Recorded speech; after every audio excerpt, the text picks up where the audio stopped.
सनातन वैदिक विश्व हिंदू धर्म सत्य प्रात्यक्षिक पुनर्जीवन। मी काशी विश्वेश्वर सरस्वती महाराज कलकी दत्तात्रय मंदिर शिरूर गोंडदी पाचवाडी येथून दिनांक 8/8/1960 पासून प्रचार करीत आहे। आपण विश्वक्रांती नवे ज्ञान आपण ऐका, सर्वात सांगत जा। दररोज संध्याकाळी 8 ते 5 8:15 पर्यंत किंवा जास्त वेळ असते। अवश्य लाभ घेणे। ओम वक्रतुंड महाकाय सूर्यकोटि समप्रभ निर्विघ्नं कुरु मे देव सर्वकार्येषु सर्वदा। विश्वाचा नियंत्रण करता जो परमात्मा। ओम सहस शीर्षा पुरुषा सहस्राक्षात सहस्रमूर्त दशांगुलम। ओम दत्त दत्त राम राम ओम दत्त दत्त राम राम। ओम शिव शिव श्याम श्याम ओम शिव शिव श्याम श्याम। ओम देव्यामदायकं सृजनमते मेषं सगोभि वासयामसे। हे स्वमा परमेश्वरा, लोकरीच्या गाळणीने व जलाने तुला शुद्ध केल्यावर देवदेवतांना आनंद होणे देण्यासाठी तुझ्या सता दुग्ध मिसळले जाते। दूध मिसळले जाते। त्याचा अर्थ असा आहे की देवदेवता जे आहेत सगळ्या 33 कोटी या त्याच्या नावाला देवदेवतांना देवी सुद्धा, तर या ठिकाणी त्यांना सोमरस प्यायचा आहे। सोमरस म्हणजे फळांचा रस। हे प्यायल्यानंतर हे देवलोक कार्य करतात, त्यांना आनंद होतो। या ठिकाणी ज्वारी बाजरी गहू तांदूळ का असं काही सांगितलं नाही। दुपारी या ठिकाणी जवळजवळ 1-2 वाजता रिद्धी सिद्धी प्रसन्न झाल्या। त्या म्हणाला आम्ही देवसिद्धी आहोत आणि आमचं देवसिद्धी असल्यामुळे आम्हाला सुद्धा सोमरस पाहिजे, त्यापर्यंत तपश्चर्या करायला पाहिजे। तर त्यांनी सांगितलं की भूतियान मार्ग हे जे अमंगळ खातात गांजा पितात आणि दारू पितात हे जे लोक ज्यांना भूतियान मार्गातल्या सिद्धी प्रसन्न असतात त्यांना स्वर्गात प्रवेश नाही, फक्त पृथ्वीवर राहून फिरून राहतात। दुसरा पितृन मार्ग, इथले जे सिद्धी आहेत वरण भात आमटी गुलाबजांबू पेढे बर्फे हे खाऊन ह्या सिद्धी पितर सिद्धी आहेत। ते फक्त पितर तुम्हाला प्रसन्न होतील, बाकीचं कुठलं कार्य होणार नाही। आता आपण निर्णय देवाच्या मंदिरात भंडारे पाहतो की ते 40,000 लोक जेवले, 20,000 लोक जेवले, 80,000 लोक जेवले, इतके कीर्तन झाले, इतके भजनं झाली, पण देव उपाशी मेले। एकाही देवाला खऱ्या स्वर्गात देवाला तुमच्याकडून भोजन मिळत नाही। अशा देव सिद्धी जे आहेत त्यांनी सांगितलं की ह्या ज्या मोठमोठे भांडारे होतात, कीर्तन होतात, भजन होतात, पण त्या ठिकाणी लाखो लोक जेवतात आणि काही ठिकाणी अन्न छत्र चालू असतं, तिथे लोक जेवतात, आनंद होतो खाल्ल्यानंतर। पण एक गोष्ट आहे, त्या पितर सिद्धी आहेत या ठिकाणी तुम्हाला देव सिद्धी भेटणार नाहीत। असं सांगा मला सांगा बरं तुम्ही की या गावामध्ये भांडारा झाला तर 1000 लोक जेवली, पांडुरंगाला किती लोकांनी भोजन दिलं, विठ्ठल रखुमाई जेवायला आली होती का? नाही आली, कारण ते पितर भोजन आहे ना। देवाला जे भोजन पाहिजे ते भोजन जे आहे ते भोजन त्यांना फळ दूध दही लोणी पाहिजे, तर असं भोजन पाहिजे। हे भोजन कोणी त्या देवाला देत नाही। त्यामुळं भजन कीर्तनात सुद्धा अन्नदान होत, काय मोठमोठ्या ठिकाणी धामामध्ये अन्नदान होत, काय मंदिरांनी अन्नदान होत, काय ठिकाणी छोट्या मोठ्या कार्यक्रमात अन्नदान होत, पण तिथं देवांच्या करता काहीच नसतं। तिथं फक्त पितर अन्नदान असतं, पितर, आणि ते पितर सिद्धी असतात। तुमच्या आजे पंजे हे सगळे मेले ना त्यांच्या त्या सिद्धी आहेत आणि त्या सिद्धी त्या पद्धतीने तुम्हाला मदत करतात, त्याप्रमाणे तुमचं कार्य चालतं। मग या ठिकाणी समजा पांडुरंग आला, गणपती आला, शंकर आले, पण सगळे देव आला ना, जेवण कुठे? कारण हे देव लोक स्वर्गातले ते देव आहे, सगळे देव देवता यांना सोमरस पाहिजे. फळांचा रस, ऊसाचा रस, नारळाचं पाणी, आमरस, हे ज्या गोष्टी आहेत या ठिकाणी नसतात आणि देतच नाहीत. त्यामुळं तुम्ही जेवढे काय भंडारे घातले असतील, जेवढे काय पुण्य कमाईचा मार्ग केला असेल, ते फक्त पृथ्वीवर राहणार आहे. स्वर्गात तुम्हाला प्रवेश मिळणार नाही, मिळतच नाही, असं स्वर्गीय रिद्धी सिद्धींचं म्हणणं आहे. स्वर्गीय रिद्धी सिद्धी जे आहे देवांच्या, त्याचं सांगितलेलं आहे या ठिकाणी सोमरस आणि दूध, इथे दोन्ही सोमरस दूध एकत्र करायचं आणि त्याच्यामध्ये मध टाकून किंवा गोड टाकून ते तयार करायचं व्यवस्थित. आणि तो नैवेद्य, तो प्रसाद सर्व 33 कोटी देवांना आणि रिद्धी सिद्धीच्या देवांच्या आहेत त्यांना जेवण भोजन आहे. त्या दिल्यानंतर ते प्रसन्न होणार, तेव्हा आपला स्वर्गात नंबर लागणार.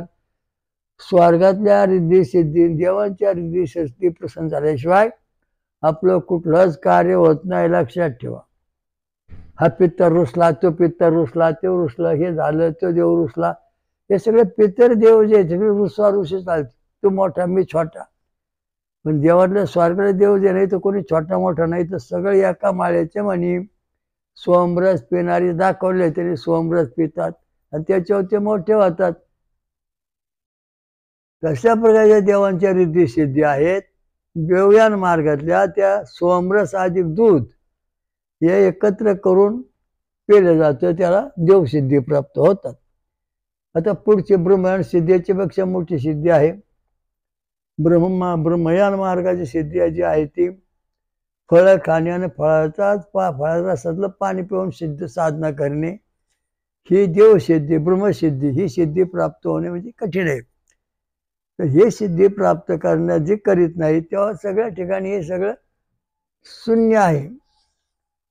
तुम्ही जरी किती अन्नदान केलं, भांडारा घातला, जागरण गोंधळ घातला, सगळं केलं, भजन कीर्तन जागरण गोंधळ नंतर अन्नदान, हा जो मोठा कार्यक्रम केला तर फक्त पितरांना पुण्य मिळतं. पितरांना सोमरस पूर्ण ब्रह्म असं म्हणावं लागतं. अन्न हे पूर्ण ब्रह्म नाही, अन्न हे शबल ब्रह्म आहे. म्हणजे खाऊन पिऊन इथं राहा, सुखी राहा, आनंदित राहावास. सोमरस हे पूर्ण ब्रह्म आहे आणि ते प्राप्त झाल्याशिवाय आपल्याला खरी ईश्वर प्राप्ती होणार नाही. म्हणून आपल्याला देवाला सोमरस, आपला पण सोमरस दिला जातो. त्याच्याकरता आपलं हृदय मन बळकट असावं लागतं. सोमरस प्यानंतर आपलं मन बळकट होत आणि ते बळकट झाल्यानंतर मग आपल्याला त्या सोमरसाचा फायदा होतो. कधी धडधड करणे, भीती वाटणे, एखाद्या जा तू गावाला जा, नको बाबा मला भीती वाटते, त्या साहेबाला नाही भेटायचो, असं होतंय. ही जी मनस्थिती आहे भीतीची, ती तुमची जातच नाही. का तर तुम्ही भूतियान मार्ग आणि पितृयान मार्गाचं अन्न खाताय, त्यामुळे तुम्हाला सतत भीती वाटणार, मनाप्रमाणे कामं होणार नाहीत. जेव्हा तुम्ही फळं खाता, दूध पिता, तेव्हा तुम्हाला देवसिद्धी प्राप्त होईल आणि मग तुमचं मन बळकट बनणार, निर्भीड बनणार, तुम्ही तुमची मतं परखडली येणार, तुम्ही जगामध्ये पुढे येणार. याचं कारण आहे की तुम्हाला सिद्धी प्राप्त करायची. म्हणजे कोणत्या सिद्धी प्राप्त करायच्या वा त्या सिद्धीला आता पित्रा सिद्धी आले ना, वरण भात करा, आमटी करा, गुलाबजामुन ठेवा, अमुक ठेवा, टमक ठेवा, प्रसन्न, त्या सिद्धी आल्यावर तुम्हाला प्रसन्न होणार. परंतु जी काय भूतसिद्धी आहेत हे कोंबडं बकरं अमुक तमक करून त्या सिद्धी प्रसन्न होतात आणि त्यामध्येच समाज हा सगळा गोरफटलेला आहे. सत्यशास्त्र कुठल्याही पंडिताने तुम्हाला सांगितलेलं नाही. जो शास्त्री म्हणतात ते गप्पा ठोकतात नुसता इकडून तिकडं, ते सुद्धाच तुम्हाला शास्त्रीय पद्धतीचा निर्णय देत नाहीत. कारण वेदामध्ये सांगितलं ना, सोमरस प्या अमर व्हा, अविनाश आहे. म्हणाले सगळ्या इच्छा पूर्ण करणार जर कोण असेल तर सोमरस आहे. कारण त्या मनातली इच्छा पूर्ण करायची म्हणजे मन बळकट पाहिजे आणि ते मन बळकट होण्याकरता आपला फार महत्वाची गोष्ट आहे. आपल्या शरीरातल्या हृदयामध्ये व्हॅनिडियम नावाचा एक धातू असतो. तो रुपेरी रंगाचा पांढरा धातू असून दुर्मिळ असून तो धातू अद्वितीय प्रभावी अनमोल असा आहे. हा धातू जर आपल्या शरीरामध्ये हृदयात प्रकट झाला तरच आपलं मन बळकट होत. आता हा व्हॅनिडियम नावाचा धातू आहे, याला धरून मन चालतं. आणि हे व्हॅनिडियम नाव हृदयामध्ये असतो, त्याला धरून मन चालतं आणि ते मन कार्य करतं. आता मन किती टक्के कार्य करतं, कसं करतं, काय करतं, हा प्रश्न आहे. ज्यावेळेला आपण हे पाहतो, ऋषी देवता छंद आणि स्वर, नंतर स्वन, नंतर त्यानंतर स्वन झाल्यानंतर त्याच्यानंतर मग तुम्हाला छंद स्वर जे आहेत ते, आणि मग इलेक्ट्रॉन.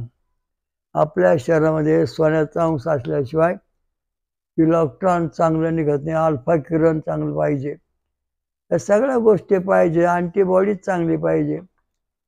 आपल्या शरीरामध्ये व्हॅनिडियम म्हणजे रुपया रंगाचा पांढरट असा जो धातू आहे तो बळकट पाहिजे. हा धातू फक्त शाकाहारी अन्नामध्ये आहे, हा धातू मांसाहारामध्ये नाही. म्हणून मांसाहार करणारी माणसं नेहमी भित्री असतात आणि त्यांना भीती वाटते. कारण का, तो धातू कमकुवत आहे आणि कुठला ते अचानक वाकडा तिकडा निर्णय घेतात आणि चांगला निर्णय ते कधीच घेत नाहीत, त्यामुळे भीती निर्माण होते. म्हणून हा धातू आपला बळकट करायचा आहे. याची देवता आहे, याची देवता आहे, याचा ऋषी आहे. हे जे देवता आहे, याची देवता आहे शंकर भगवान. ऋषी आहे, ऋषी आहे शिव. देवता आहे रुद्र. आणि छंद आहे बृहती, मानदंत. स्वर आहे, अक्षर आहेत 36. फार महत्वाचा मुद्दा. अक्षर किती आहेत? 36. 36 अक्षरी मंत्र आपण जेव्हा जपू तेव्हा आपल्या हृदयातला जो हा व्हॅनिडियम नावाचा रुपेरी पांढऱ्या रंगाचा धातू आहे तो बळकट होतो. त्याच्याशिवाय तो बळकट होऊ शकत नाही. छंद आणि स्वरांनी धातू आपल्या शरीरातले बळकट होतात, तसे ते बळकट होत नाहीत. जे नास्तिकवादी आहेत त्यांच्या शरीरामध्ये स्वर उमटत नाहीत, छंद आणि स्वर.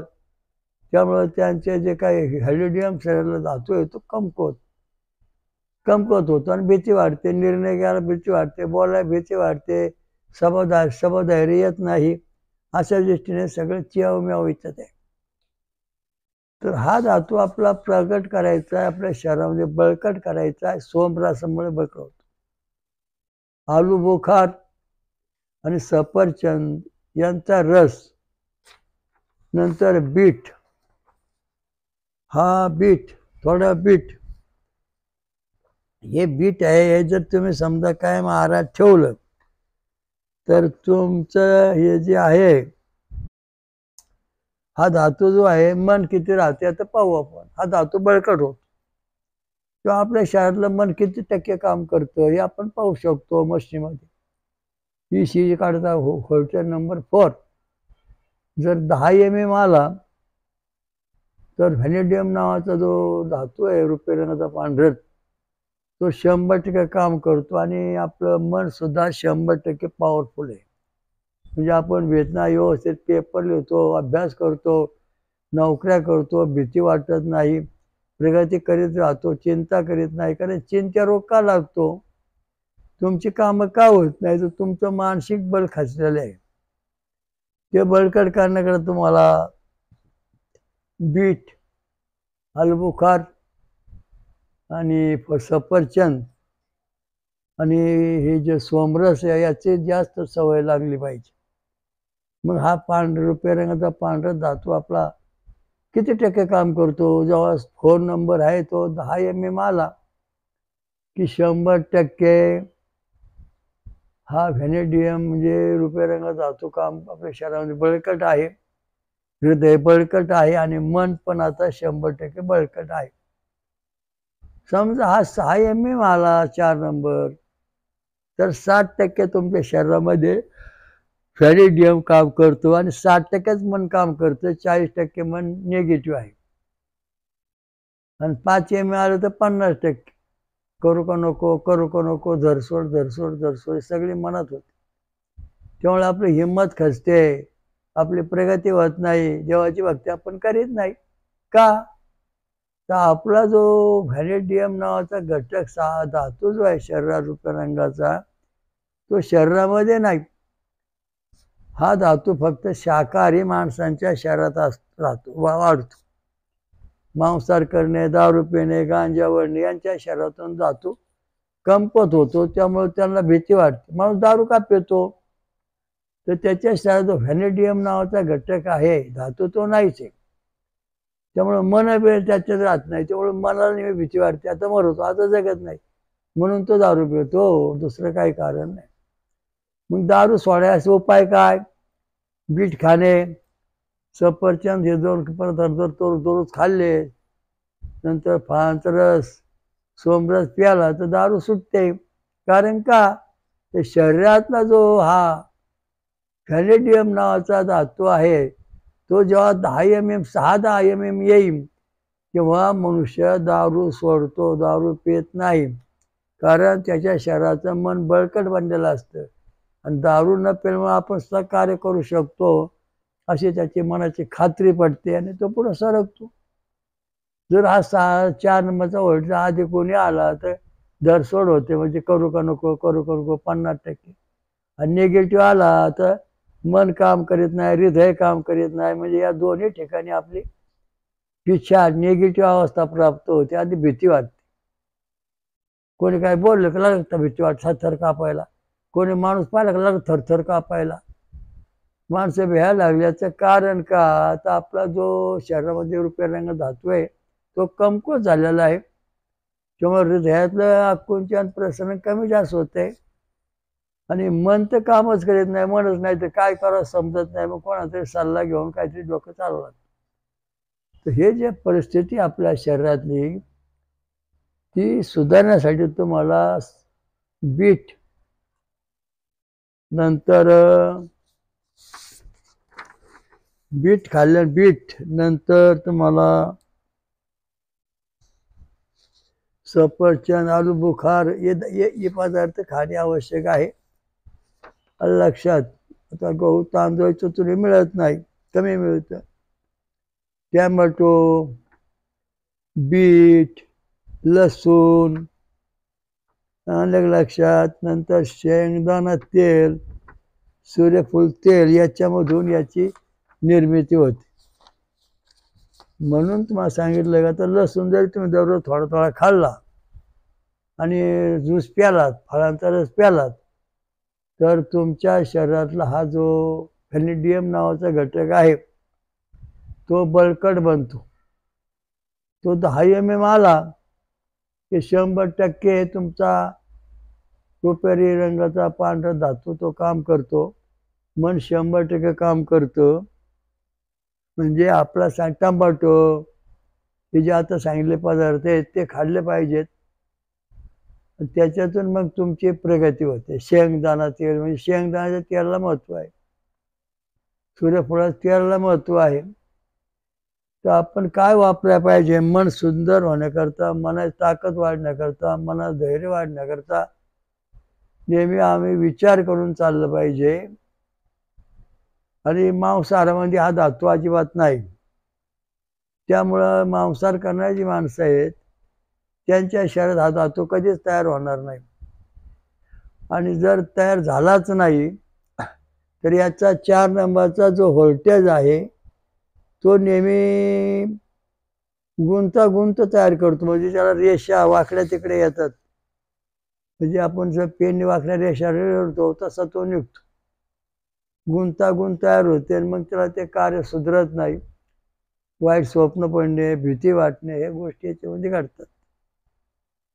मग आता दारू सोडायची, दारू बंद करायची म्हणल्यानंतर तुम्ही जर दररोज सफरचंद खाल्ला, आलू बुखार खाल्लं, बीट खाल्लं, शेंगदाणे खाल्लेत, नंतर लसूण खाल्ला, यापैकी एक तरी खाल्लं पाहिजे रोज. तेव्हा तुमचं मन भक्कम बनणार. लसणाची चटणी खाणारी माणसं, लसणाची भेळ खाणारी माणसं, यांच्यामध्ये हा धातू बळकट बनतो आणि त्यामुळे त्यांचं मन खंबीरपणे काम करतं. निर्णय पक्का घेतला जातो, असं करायचं, असंच करायचं, एर खांदायची, एर खांदू का नको, पाणी देऊ का नको, नोकरी करू का नको, टिकन का नाही. मला जण प्रतिनिधी म्हणतो, बाबा आमची नोकरी टिकन का, ही मंडळी नांदन का, हे लग्न चांगलं होईल का. हे प्रश्न तुमच्या मनाचे कमकुवतपणा आहे. तुमच्या शरीरामध्ये व्हॅनिडियम नावाचा घटक नाही, म्हणून तुमच्या डोक्यात असे प्रश्न येतात, भीती वाटते. लग्न होणारच, कार्य होणारच, हे असं होणारच, ही जी पद्धत आहे ते होतं, चांगलं होणं आहे. तेव्हा आपल्या मनाची ताकद वाढली पाहिजे, मनाची आघात शक्ती वाढली पाहिजे.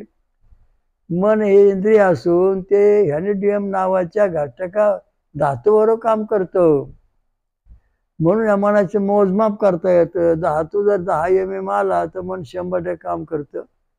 धातू जर 6 mm आला तर 60% मन काम करतं आणि धातू जर 3 mm आला तर 30% मन काम करतं आणि 70% मन वारेवर फिरतं, इकडे इकडे काहीतरी वाकड्या तिकडे गप्पा मारतं. असं होईन तसं होईन, असं होईन तसं होईन. यांनी करणी केली, त्यांनी भानावरचा आणि जादू लावला. का? तुमचं मन कमकुवत आहे. तुमच्या शरीरामध्ये जो रुपये रंगाचा धातू आहे तो 10 mm पेक्षा कमी आहे, तो 3 किंवा 2च आहे, म्हणून तुम्हाला सतत संशय होतो. यांनी करणी केली, त्यांनी भानामती लावली, यांनी असं केलं, याने तसं केलं. का? तर त्याच्यात तुमच्या शरीरामध्ये हा धातू नाही. हा धातू निर्माण होण्याकरता तुम्हाला आलूबुखार, आलूबुखार, सफरचंद, बीट, लसूण ह्या गोष्टी महत्त्वाच्या आहेत. मका, टोमॅटो ह्या गोष्टी जर तुम्ही सतत खाल्ल्या तर हा धातू तुमच्या शरीरामध्ये बळकट येऊन काम होतात. काही शेतीची कामं, घराची कामं किंवा आपली काय मनात चिंतलेली कामं पूर्ण होत नाही. याचं कारण हे आपलं मन खंबीर नाही, त्यामुळं आपल्याला धोका दिला जातो. आपलं मन आपला शत्रू, आपला मन आपला मित्र, आपला मन आपला देव.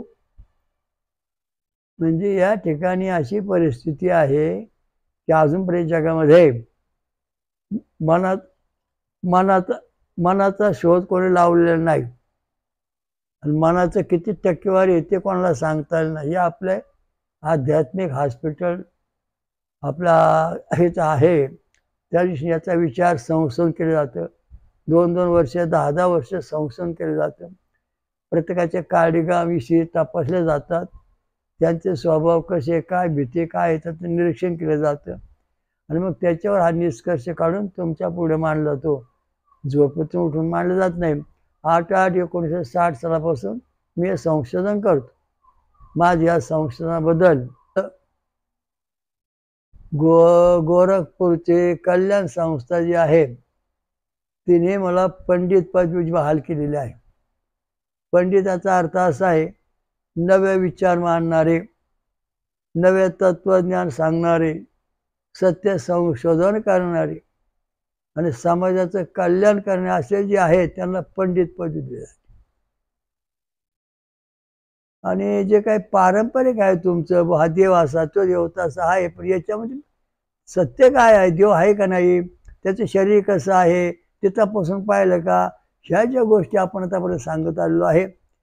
त्याच्यामुळं मला बऱ्याच वर्षापूर्वी गोरखपूरमधून कल्याण संस्थेने पंडित पदवी दिली. PhD पेक्षाही पदवी मोठी आहे. PhD म्हणजे एकच विषय असतो तुम्हाला, त्याच्यावर तुम्ही PhD करता, पण माझ्याकडे जेवढे विषय आहेत ते फार वेगवेगळे आहेत आणि त्या दृष्टीने मी हे सुरू केलेलं आहे. त्या दृष्टीने सगळं चालू आहे. तर PhD मधून हे सगळं चालतंय.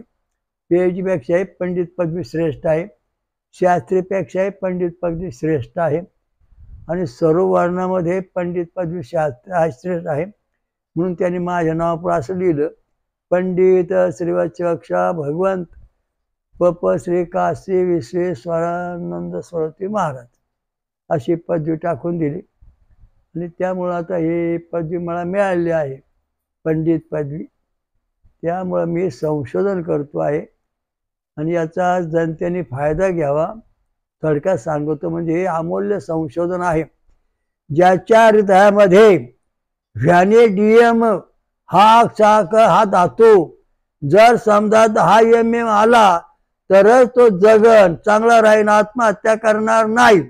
हा धातू जर समजा 3 mm आला तर त्याच्यामध्ये 30% धातू आणि 30% मनाची बुद्धी राहील आणि तो आत्महत्या करून किंवा कुठेतरी जीव देऊन मरतो, अशी स्थिती लक्षात ठेवा.